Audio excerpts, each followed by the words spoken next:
Ça fait oui les oiseaux, ça fait chanter les abeilles, ça chasse les nuages, fait bouillir le soleil. Ça fait oui les oiseaux et danser les écoueuils, ça ajoute des couleurs aux couleurs de l'arc-en-ciel. Ça fait oui les oiseaux, non, oui les oiseaux.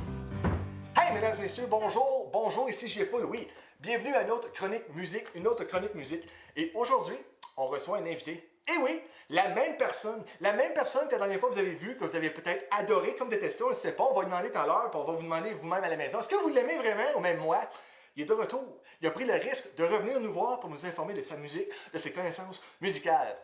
Alors, j'aimerais qu'on invite Michel Cousineau à revenir dans le plan de la caméra. Il est là. Il est revenu. Salut, ça va? Bonjour Jeff! Ça va? Ah. Oh! Excuse-moi, j'ai pété toute la journée. Là. Ouais. La bonne neige croûteuse. Croûteuse. Ben c'est vrai, c'est ce qu'il disait à Météo Média ce matin.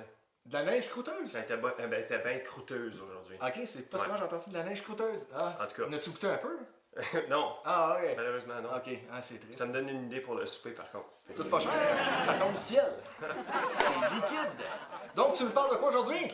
Ben aujourd'hui, j'ai décidé de faire une chronique jazz. Le jazz! Ouais, Mais du qu'est-ce que jazz. le jazz? Ben je suis content que tu m'as demandé ça. Ben, je suis content de te demander, c'est sûr. Parce que le jazz, vraiment, c'est un terme utilisé pour décrire plusieurs... Il y a plusieurs sous-genres au jazz. Ok.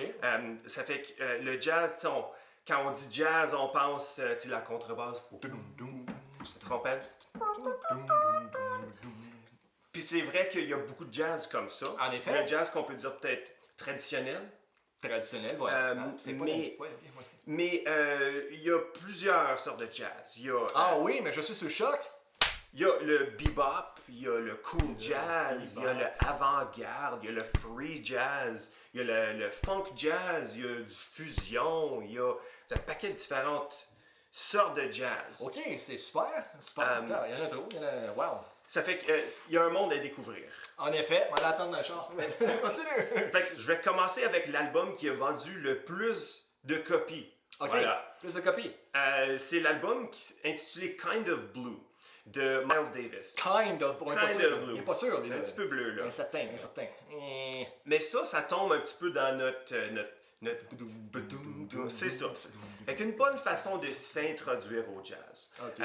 C'est un album qu'on peut mettre durant l'heure du souper. Si on a de la visite, une petite soirée romantique peut-être.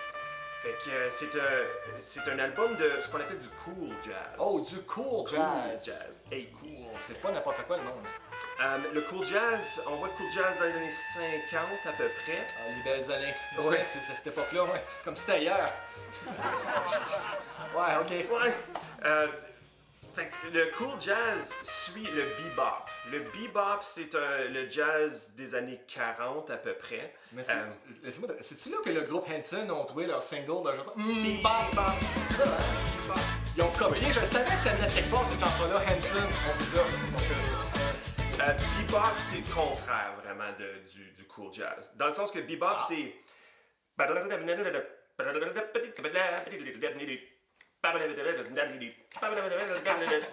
50 000 à l'heure, là, puis Ouais. c'est quasiment académique, là. On étudie, on joue des gammes, c'est la vitesse, C'est stressant, finalement. Hein. ça peut être stressant. Si vous voulez checker ça, checkez Charlie Parker, une tune comme Donnelly.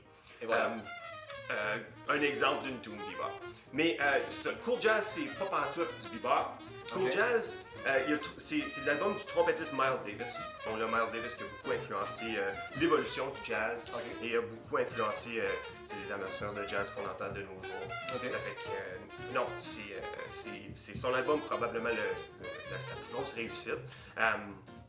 Puis lui, il a commencé à jouer sur la scène de jazz durant les années de bebop, mais lui, il trouvait que le bebop, c'était une nuisance à la créativité. Le côté technique, là, ça prenait trop de place. Là. Puis lui, il voulait explorer autre chose. Ça fait que le cool jazz, c'est le contraire. C'est mellow. C'est une coupe de notes à la fois. Ok, faut faire la démarche. C'est ça, c'est ça. Ça fait que c'est très accessible. comme je te dis, on peut mettre ça durant un petit souper romantique ou si on a de la visite. Ou Ben si mellow. on veut faire fuir la visite également, j'imagine. Ça peut être une possibilité s'ils n'aiment pas ça. C'est ça. S'ils n'aiment pas ça. OK. C'est toujours une possibilité. C'est une option. Mais, comme je te dis, c'est difficile à pas aimer cet album-là. Ouais. C'est vraiment bon. Fait que sur l'album Kind of Blue, on a 2 saxophonistes. John Coltrane, qui est un de mes saxophonistes préférés. Ah ben voilà. Cannonball Adderley. Cannonball. Oui, un nom. lui c'est un genre de saxophone alto, un petit peu plus petit. Puis il a tellement un beau son, là. Sa sonorité là, est incroyable. Ah ouais. Coltrane, lui, joue un saxophone ténor, un petit peu plus grand, un petit peu plus grave. Puis lui, c'est, comme je te dis, un de mes saxophonistes préférés. Lui aussi, il a beaucoup influencé. Coltrane, on peut faire l'argument que c'est comme le Miles Davis du saxophone. OK. Voilà. Mais voilà, 2 saxophonistes exceptionnels, Miles Davis aussi, trompettiste exceptionnel, et le pianiste qui est probablement mon pianiste préféré jazz, Bill Evans, qui a fait, je pense qu'il a composé une couple des chansons. OK.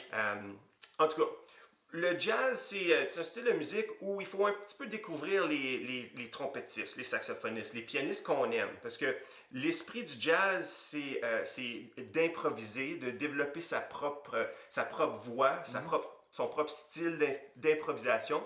Fait que c'est à travers, en écoutant plusieurs saxophonistes, musiciens, qu'on décide, ah ben celui-là je l'aime, celui-là un petit peu moins.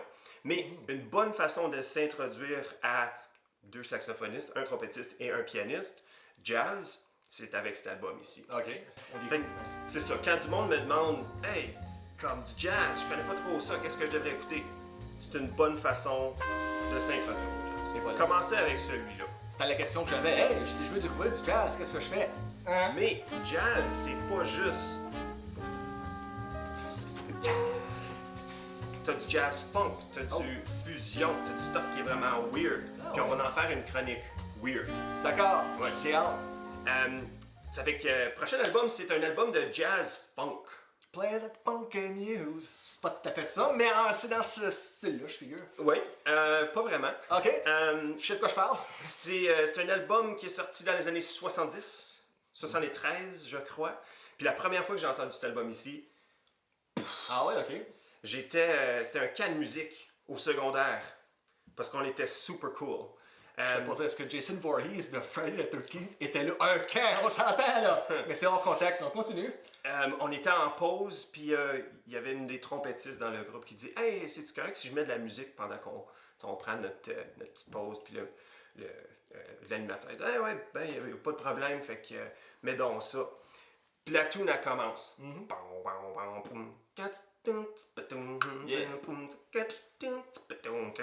La chanson Chameleon. Puis j'entends ça, puis tout de suite, ça vient me chercher. Parce que c'est quoi ça? Elle dit, tu connais pas Headhunters de Herbie Hancock? Come on, là, tout le monde connaît ça, là. Je dis, non, je connais pas ça. Vote. Elle me prête le CD, puis j'ai écouté pour une semaine, right through. Tu l'as pas redonné, tu l'as gardé pour toi. Je l'ai gardé. Il est smart, lui. Mais ça, c'est bon. C'est funky, c'est dansable, c'est pas ton rythme de jazz traditionnel, mais plutôt funky. On sait c'est quoi le funk, fait que c'est dans cette veine-là. Puis parce que c'est dans les années 70, le jazz traditionnel, on peut dire, c'est peut-être surtout des instruments acoustiques. OK. Peut-être la guitare électrique, mais on pense pas synthétiseur, puis effet, puis...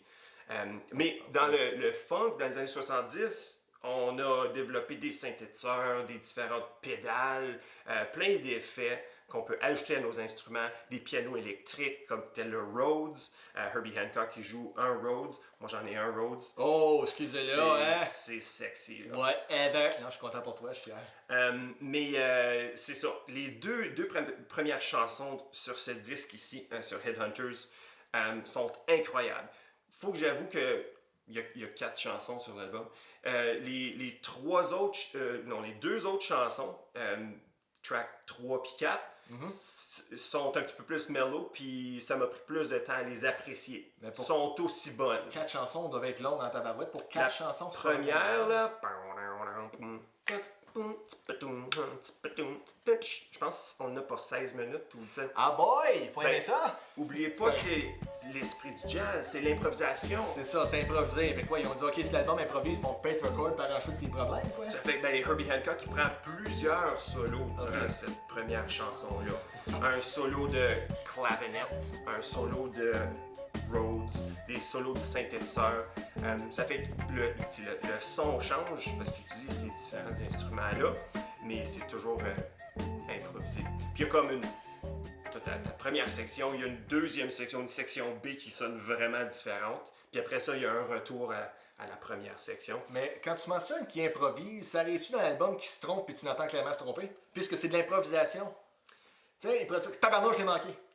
Je pense que... Ou ça passe parce que tu sais pas, il improvise. Tu sais pas, peut-être qu'il y a des notes...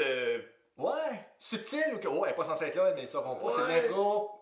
Ou cut, on prend un autre take. Ah, ok, ouais. Ça aurait pu. Ça aurait été drôle pareil, du jazz. Hey, moi, c'est pas ça! J'improvise, ta gueule! Mais... ça aurait pu. Ou...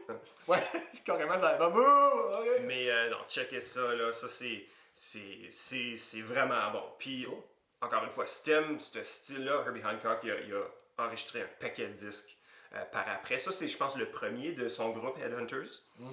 Mais par après, ils ont fait plusieurs disques. Ça fait que c'est dans le même esprit, là, funky, dansable, good stuff. Oh, yeah. Je danse sur quelque chose que je n'ai pas écouté encore, mais c'est déjà dans moi. Elle fait voir que j'ai vraiment. Yeah. Ah Bon. Fait que c'est ça. C'est des exemples de des vieux disques, Ok, ouais. des vieux albums, Kind of Blue des années 50. Headhunters. Indécis de ça. Kind of Blue, moi, je suis pas sûr, c'est tir sur quelle couleur. Mais c'est Bluish. pas- Bluish. La des, suite. des années 50. Headhunters des années 70. Puis c'est sûr qu'il y a eu ben, du jazz dans les années 80. C'est pas mon jazz préféré. C'est beaucoup Non. de comme fusion, mais comme tacky années 80. Je sais pas, jazz années 80, c'est pas vraiment mon fort. Ok. Bon. Mais puis c'est sûr qu'il y en a d'autres. Il y a le bebop. Puis le jazz, ça va jusqu'au ragtime. Tu sais, Wow. dans les films noirs. Ouais. Ah ouais. Ça aussi, on peut mettre ça dans la grosse catégorie de jazz. Wow. Mais ce que je veux te présenter maintenant, c'est des albums récents du monde qui continue dans le jazz. Mais parce que le jazz, c'est quelque chose toujours en train d'évoluer, le jazz de nos jours a des influences hip-hop, des influences électroniques, electronica, paquet de... C'est toujours en train de changer. Fait que le premier groupe que je vais vous présenter, c'est un groupe qui s'appelle Snarky Puppy. Snarky Puppy. Checkez ça, là. Ça, c'est spécial. Je pense que c'est un groupe de New York. Ok. Je les ai vus 2 fois au festival de jazz ici à Ottawa. Je pense que normalement, ils sont une vingtaine, des fois une trentaine de musiciens. Ah oui, bon, ok. Puis les albums sont enregistrés, comme ils disent, live off the floor. Puis c'est tout mis sur YouTube. Fait que tu vois, c'est filmé et enregistré en même temps. Fait qu'il y a du monde qui sont là en train de les écouter, comme ils ont une crowd. Puis la crowd, ils portent tous les écouteurs. Ok. Parce que les autres sont plugués directement au mix professionnel. Ah, ben, c'est fou, c'est vraiment... Mais c'est le fun de voir ça filmé. Et tu peux voir comment ces instruments-là, ils sont joués ensemble, puis comment ça te donne le produit final. C'est des musiciens exceptionnels. Puis je vous encourage de checker ça. Ils ont une couple d'albums, Ground Up, Family Dinner, We Like It Here. Ça donne nom. Family Dinner? Hey, ça m'inspire. Family Dinner, il y a une chanson sur Family Dinner, je pense que, puis j'exagère pas, je l'ai probablement écouté une centaine de fois. Mon Dieu, tu l'as usé, c'est vrai? C'est avec une chanteuse Layla Hathaway. Ok. Puis elle fait quelque chose de vraiment intéressant. Elle chante 2 notes en même temps. Ça se peut pas, je te crois pas. Mais je m'ai pratiqué, je suis capable. Ah ouais, on veut une démonstration tout de suite sur le champ, là. Vas-y, go. Tout le monde? Écoutez, il y a 2 notes là. Ah, c'est vrai, il y a 2 notes. On dirait une espèce de bateau ou un camion. Ouais. Puis, ok. Mais elle contrôle ça, elle change une des 2 notes. C'est fou. Snarky Puppy, checkez ça, c'est super bon. Mais ça a l'air qu'il nous reste plus de temps. Fait que je vais m'arrêter là, mais j'en ai d'autres à vous présenter. Ça fait qu'à la semaine prochaine, on va continuer avec la chronique jazz. Ben, il a tout dit finalement, j'ai plus rien à dire. Moi, la semaine prochaine, après une autre. La deuxième partie de sa chronique de jazz, là. Colin, mais c'est qui l'animateur? Si toi, c'est moi. Non, T'appelles-tu bien ou. Non!